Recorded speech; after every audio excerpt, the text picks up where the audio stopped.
アニポケコラボウィーク解説とカヌちゃん情報、ジャスパルと申します。ということで、ようやくアニポケコラボウィークの情報が発表されましたので、皆さんと一緒に確認していきながら、もろもろ解説考察していきたいと思います。来週から始まるアニポケコラボウィークなんですが、ようやく情報出てきてくれましたね。カヌちゃんたちのタイプやスキルなんかもなんとなくね、分かったり分からなかったりするので、ぜひ皆さんのね、予想もお聞かせいただけたらと思います。それでは参ります。ということで、まず新登場カヌちゃん、ナカヌちゃん、デカヌちゃんを見てからキャンペーンアニポケコラボウィークの内容を確認していきたいと思います。ということで、お知らせ、新登場カヌちゃん、ナカヌちゃん、デカヌちゃんから参りましょう。リサーチャーの皆様が睡眠リサーチを続けてきた影響か、特定のフィールドの近くでこれまで出会えなかったポケモンの姿が見つかったという報告がありました。そろそろ睡眠リサーチでも出会える日が来るかもしれません。新たに出会えるポケモン、カヌちゃん、ナカヌちゃん、デカヌちゃん、フェアリータイプとなりました。お楽しみにということで、原作のポケモンではフェアリー、鋼タイプのカヌちゃんたちなんですけれども、本体がね、やっぱりフェアリー要素が強いということなんでしょう。ポケモンスリープではフェアリータイプでの登場となりました。やっぱね、鋼要素はこのハンマー部分に大きく詰まっているのかなということで、これもこれで納得といったところでしょうか。ちょうどね、シアン EX が追加されたばかりで、フェアリータイプ、今こそ探したいという方も多いんじゃないかなと思うので、シアン EX のためにも今探しておきたい、そんなポケモンたちになりそうです。に進化のフェアリータイプということで、ピッピ族に次ぐという感じになります。あとはプクリンたちもいますかね。そんな感じなので、どんなポケモンになるのか非常に楽しみです。新たに出会えるポケモンの情報です。出現開始する日時は2026年8月17日月曜日15時からということで、アニポケコラボウィーク初日の15時からの登場となります。該当のポケモンのお香は上記日時から使うことができます。おそらくカヌちゃんのお香も一つミッションでもらえるんじゃないかなとは思います。あとはパックの詳細も後日か、なんなら今日とか出てくるでしょうかね。気になりますね。さあ、そして出現するフィールドについてです。若草本島、シアンの砂浜、ゴールド級発電所、若草本島 EX シアンの砂浜 EX 以上の5フィールドに出現することになります。若草と EX を除くとシアン、ゴールドがメインの出現フィールドということで、鋼フェアリーのポケモンなので、フェアリータイプのシアンの砂浜、そして鋼タイプのゴールド級発電所にそれぞれいるということなんでしょうかね。シアンの砂浜だとちょっとハンマーの材料を調達するの大変そうではありますよね。そんな感じになっておりますが、ルチャブルと同じ文言が追記されております。シアンの砂浜 EX では他のフィールドよりもカヌちゃん、ナカヌちゃん、デカヌちゃんに出会える可能性が高くなっていますということで、これをフェアリータイプだからなのか、新規追加ポケモンだからなのか、ルチャブルに引き続きシアン EX ではカヌちゃんたちの出現確率も上がっているみたいですね。今後ね、やっぱ新規追加されるポケモンは特に EX では出会いやすくなりますよという調整が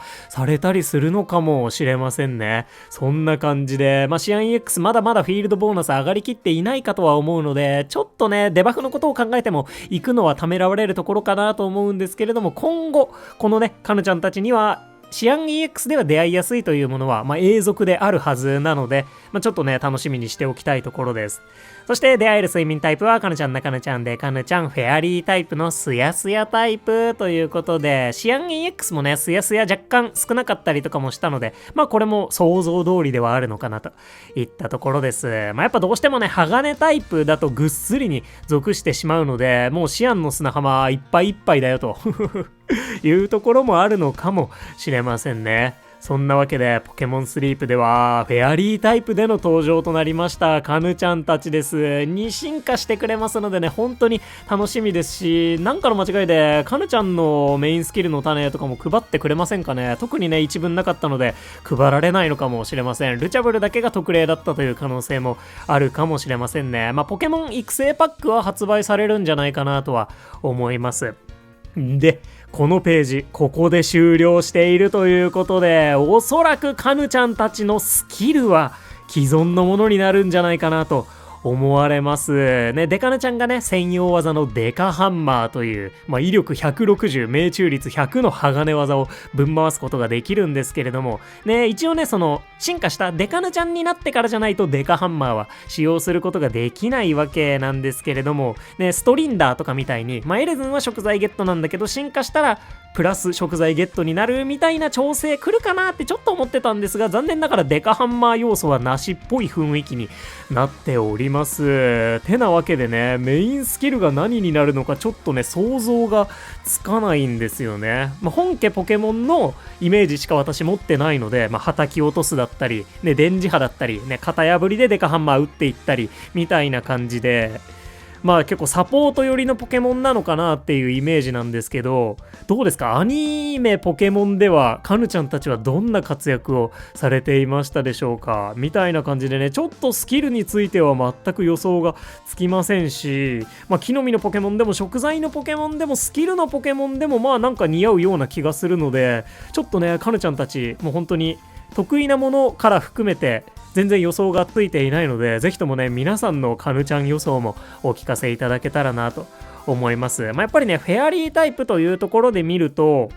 木の実のポケモンがピッピ族しかいないよという感じなので、新たなフェアリー木の実の位置に収まるのか、スキルで木の実バーストを持っているかみたいな、そういうねちょっと木の実アタッカー系なポケモンなのかなという予想が一番濃いかなと思っているんですけれども、ぜひとも皆さんの予想もお聞かせいただけたらなと思います。そんな非常に注目したい新登場カヌちゃん、ナカヌちゃん、デカヌちゃんです。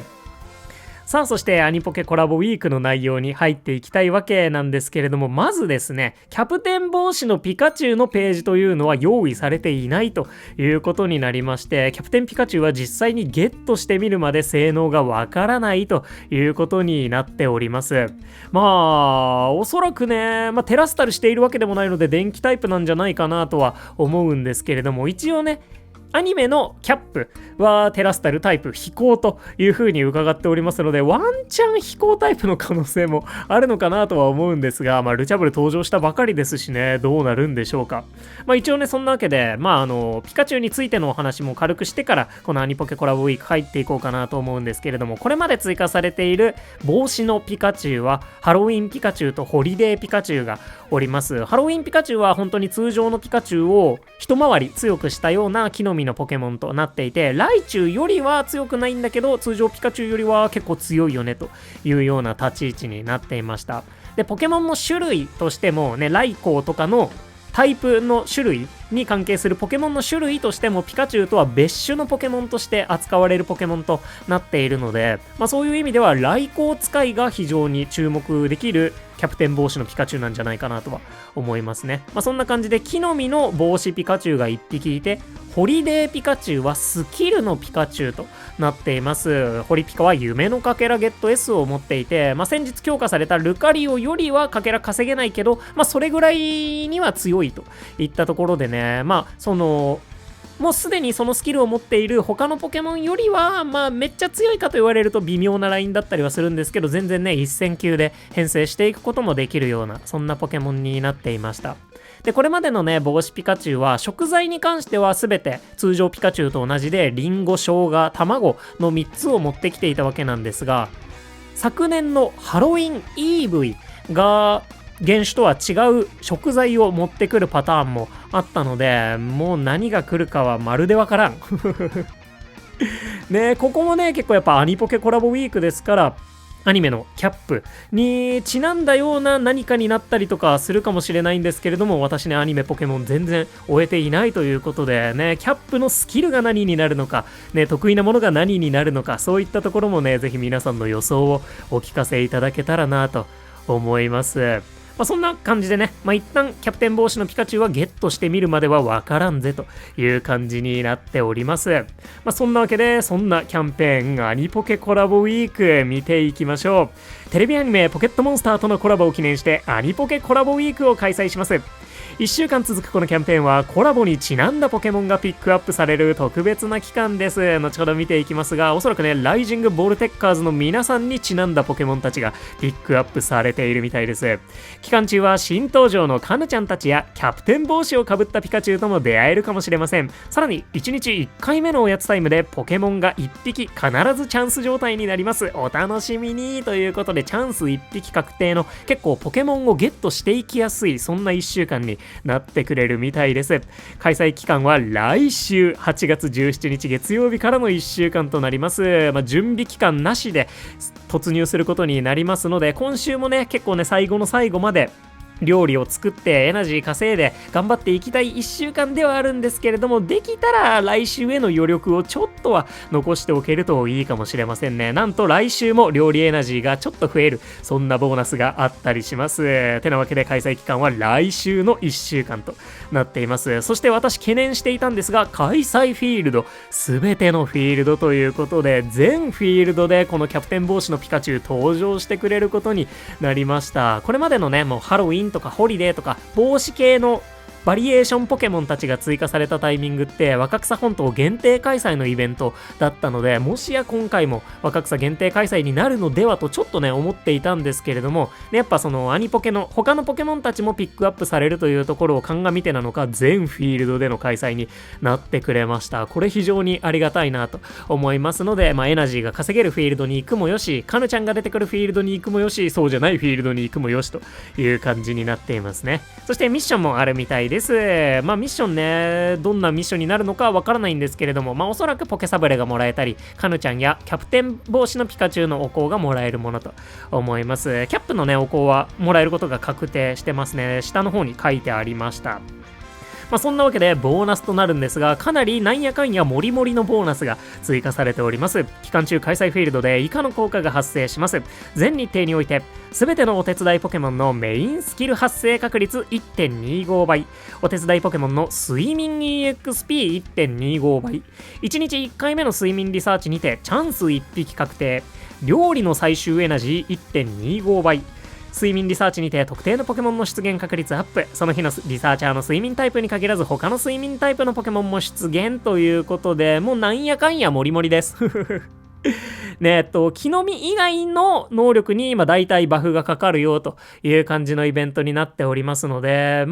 結構ね今週に引き続きというか、料理チャンスして鍋拡張して料理を作るみたいな部分でエナジーを稼ぐのが特に有効かなと思うので、今週から準備期間なしでの突入とはなるんですが、ちょっとね食材工面しておけるといいのかもなと思います。もしね今週結構ね早々に目標に達成できそうだぞとか、そういった場合はね週末しっかりと食材など準備していただけるといいんじゃないかなと思いますね。そして8月21日実際のアニメポケモン放送日から金土日のこの3日間は眠気パワーが 1.3 倍になるというボーナスを追加してくれるみたいです。なのでね週末の眠気パワーが上がってきているタイミングで眠気パワーのボーナスがあるということで、特に眠気パワーを大きく消費するであろうデカヌちゃんなんかにね出会うのにはいいタイミングになってくれるかもしれませんね。リサーチ報酬もねそのタイミングではそれなりにもらったりすることができそうなので、特にエナジー稼げるリサーチャーについては、そこも考慮したフィールド選びがちょっとね重要になってきそうな感じは受けますね。ということでもう本当にかなりいろんなボーナスもりもりのキャンペーンとなっています。とっても楽しめそうないいボーナスですね。さあそんなわけでここからはピックアップ見ていきたいと思います。下記のポケモンたちといつもより多く出会えるチャンスです。中ピックアップピカチュウキャプテンカヌちゃん、ナカヌちゃん、デカヌちゃんということで、ピカチュウは大ピックアップにはならず中ピックアップということになるみたいなので、出会えるのはそれなりにということになりそうですね。でカヌちゃんたちもいるわけなんですが、ここはねしっかりとナカヌちゃん、デカヌちゃんも中ピックアップになっていますので、なかなかね種ポケ厳選だけがしたいよという場合は EX とかも視野に入ってくるのかなというところですね。おそらくねデカヌちゃんなんかはかなり眠気パワー消費の大きいポケモンになるかなと思うので、特にねエナジー稼げるリサーチャーでシアンの砂浜とかに行く場合はデカヌちゃんをどれだけ引けるかが1個リサーチ報酬的には鍵になってきそうかななんて思います。そして小ピックアップには人影族、ラッキー族、ミニ竜族、ウパー族、ヤミラミ、リオル族、ニャオハ族、ホゲータ族、クワッス族のポケモンたちが入っております。進化後まで含めてのピックアップとなりますね。これはアニメポケモンで今ねリコやロイたちがパルデアのパートナーポケモンたちを手持ちに入れていたりだとか、ヤミラミだったりとかリザードン、カイリュウ、ハピナスみたいな、ラッキーでしたっけねみたいなポケモンたちもね今バリバリ活躍しているとね。ルカリオやヤミラミたちもメガ進化してどっこいしょみたいな雰囲気だけはねちょっと見ているのででそんな感じで活躍しているポケモンたちが、進化前進化後も含めてみんなピックアップされるということになっているので、言うてもね中ピックアップが2種族もいるのでそんなに出会えるかどうかはわからないんですけれども、若干は飴集めにも有効だったりとかするかもしれませんね。そんな感じで小ピックアップこれらの面々となっております。ってことで各フィールドで出会えるポケモンについても初見でちょっこり全フィールド解説やっていこうかなと思います。初見の感想を述べていきたいと思います。ってことでまずは若草本島なんですけれども、若草本島に出現しないピックアップのポケモンはミニ竜族、ヤミラミ、あとはクワッスとホゲータの進化後が出現しません。それ以外のピックアップのポケモンは出現しますし、カヌちゃんたちも登場します。ちなみにキャプテン帽子のピカチュウは全てのフィールドで出現してくれます。ご安心ください。てなわけでなかなかね若草本島もピックアップ的には美味しいフィールドになっているのかなと思います。この次のシアンの砂浜でもカヌちゃんたちは登場してくれるので、他のポケモンたちだったりエナジーどれぐらい稼げそうかだったり、ミュウツーイベントで若草本島に行く場合は、若草のフィールドボーナスが重要になってきますので、若草限定開催のミュウツーイベントまで含めて若草行くかどうかちょっと検討していただけたらなという感じですね。星3ネガオはほとんど出てこないはずなので、キャプテン帽子のピカチュウも星2ネガオまでなんじゃないかなと思うので、それ考えるとリサーチはかなり下振れしやすい恐れがあるなと思うので、そこはちょっとご注意いただけたらなと思います。そんな若草本島でした。次、シアンの砂浜。シアンの砂浜にもカヌちゃんたちが登場してくれます。で、初心者隊で言うと、カヌちゃんたちが登場してくれるのは若草シアンということになっているかなと思うので、この辺もね、どっちか得意な方を選んでいただくのがいいのかなとは思います。料理エナジーも 1.25 倍になるキャンペーンではあるので、そこそこね、エナジーが稼げる人だったらマスター20とか、ね、シアンの砂浜 EX の解放を狙うなんていうこともできるかなと思うので、そういったところ、複合的に考えていただけたらなと思います。ちなみにキャプテン帽子のピカチュウとカヌちゃんたち以外にはウパー族とホゲータ族ぐらいしかピックアップいなかったりはするので、結構ねカヌちゃんたちを狙いやすかったりするのかもしれませんね。そんなシアンの砂浜でした。お次、トープ洞窟です。トープにはカヌちゃんたちの出現がありませんのでご注意ください。キャプテン帽子のピカチュウは出てきますし、人影族、ヤミラミ、リオル、ホゲータ族が出現します。貴重なポケモンで言うとヤミラミになるのかなとは思いますが、一応ね、生姜も今回新カレー、飛び跳ねるカレーうどんの登場で立ち位置向上したかなと思うので、人影なんかを狙うのも一個ありかもしれないなと思います。リオルもね、ルカリオのスキルがリワークされましたので、一応今狙いたいポケモンたちはしっかりいるというフィールドになっていますが、カヌちゃんが出てこないのがなかなか難しいところでしょうかね。トープ洞窟でした。お次、卯の花雪原です。卯の花雪原にはキャプテンピカチュウとラッキー族、リオル族がピックアップされています。カヌちゃんたちも出現しないので、より難しいフィールドということになってますね。もともとね、シアンの砂浜にもピンプク族、ラッキー族は出てきてくれていたわけなんですけれども、出てこなくなっちゃったので、どうしてもここで探したいという場合は選択肢に入るという感じでしょうかね。卯の花雪原。逆に言うとね、カヌちゃんたちが出てこないフィールドに行くと、キャプテンピカチュウが特に、狙いやすいということにはなるかもしれないので、そういう部分での活用方法もあるかもなとは思いましたね。卯の花雪原でした。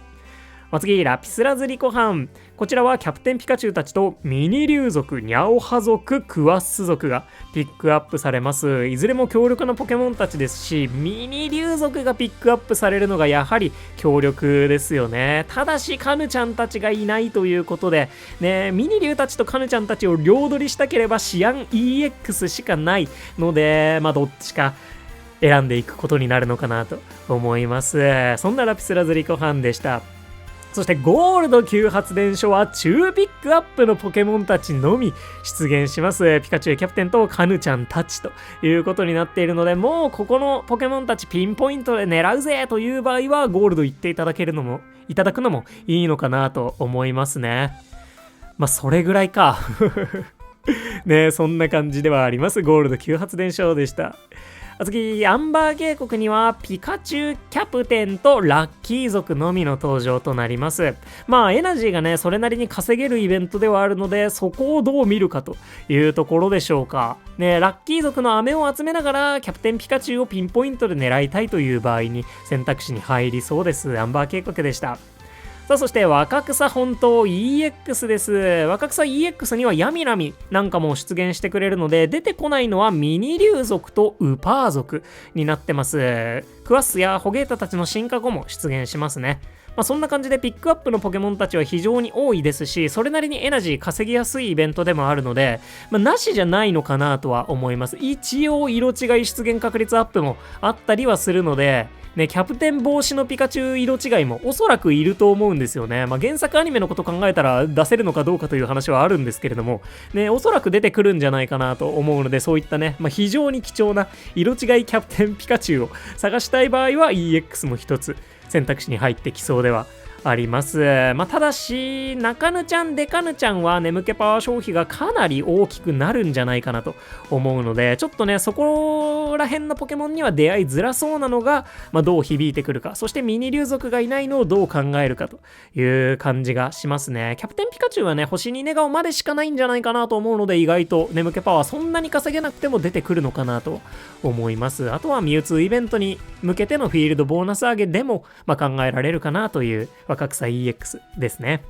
そして最後にシアンの砂浜 EX です。こちらにもカヌちゃんたちが登場しますし、ミニ竜族とラッキー族も登場してくれるということでね、出現ポケモン的にはかなり素晴らしいシアン EX かなと思うんですが、やっぱフィールドボーナスが上がっていなくて、デバフが劇的に重たくて、ちょっとなかなかね、おすすめはしづらいフィールドになるのかなと思います。なんならね、今、私目線ではフィールドボーナス 85% あってもちょっと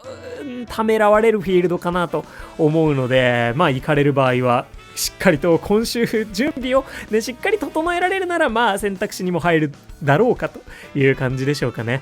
といったざっくり初見全フィールド解説でしたね。皆さん今のフィーリングで結構ですので、どこのフィールドに行きたいのかぜひとも教えていただけたらと思います。私どこ行こうかな。これ意外とゴールドとか行くのもマジでなしじゃないかなとは思うんですけれども、いやむずいな。やっぱ若草 EX もね、行けば私はもうフィールドボーナスカンストしてるので、シアン EX のフィールドボーナス上げにもなるしというところはあるんですが、中ぬちゃんやデカぬちゃんの寝顔を集めるには多分向かないだろうしなと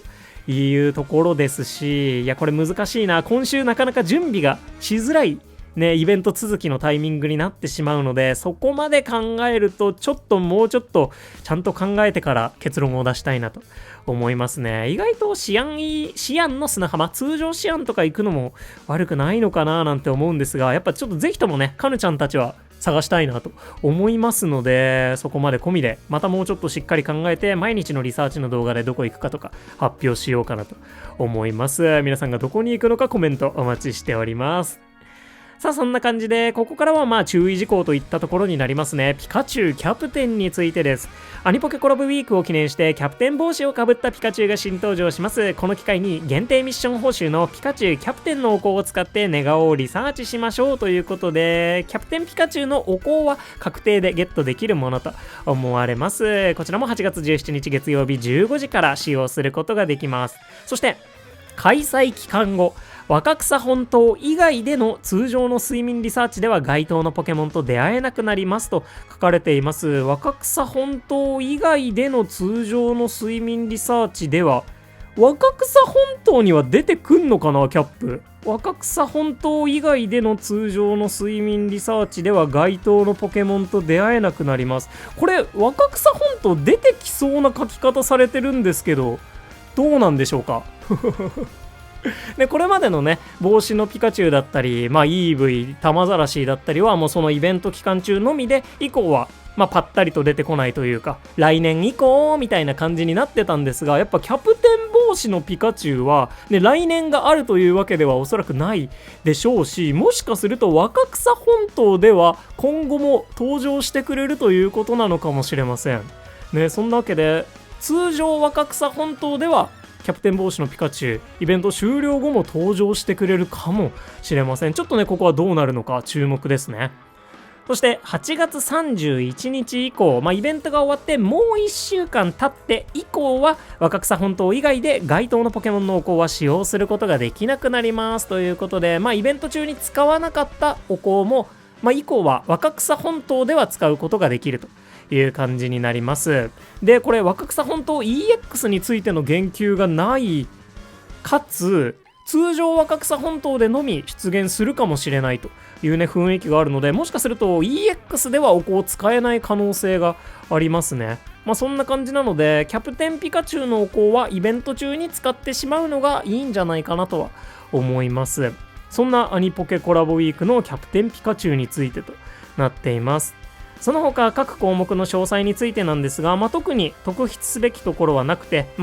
ピカチュウキャプテンを進化させることはできませんぐらいになりますかね。あとはね、なぜかスキルレベルについてのレベル上限を超えることがありませんという一文が入ってるんですが、今回のイベントスキルレベルが上がる効果は特にボーナスでは載ってないので、特筆すべきところは他にはないかなという感じとなっております。そんなアニポケコラボウィークです。いかがでしたでしょうか。ということでね、やっぱイベント続きだからなのか、なんやかんやねボーナスもりもりで開催してくれますし、チャンス1匹確定もあるということで、かなりね遊びやすくはなっていそうなんですけれども、今週ねできる限りちょっとだけでもいいので食材残しておいて来週迎えられるといいのかなと思います。やっぱりねこの消費値向けパワー的にはキャプテンピカチュウはかなり出会いやすいんじゃないかなとは思うので、結構ねどんな初心者であっても見やすいポケモンにはなるのかなと思いますが、今までの、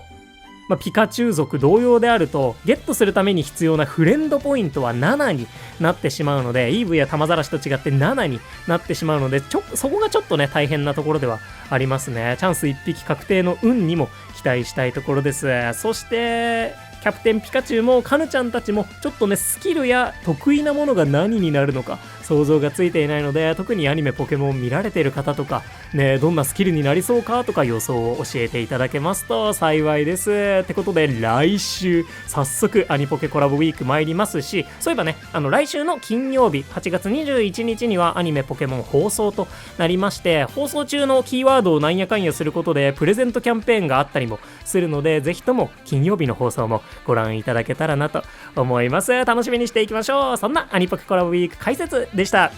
ということでここまでご視聴いただきまして誠にありがとうございました。お相手パルでした。よろしければ動画にグッドやハイプで応援いただけますと動画の拡散につながりましてめちゃくちゃ助かります。いつも本当にたくさんの応援ありがとうございます。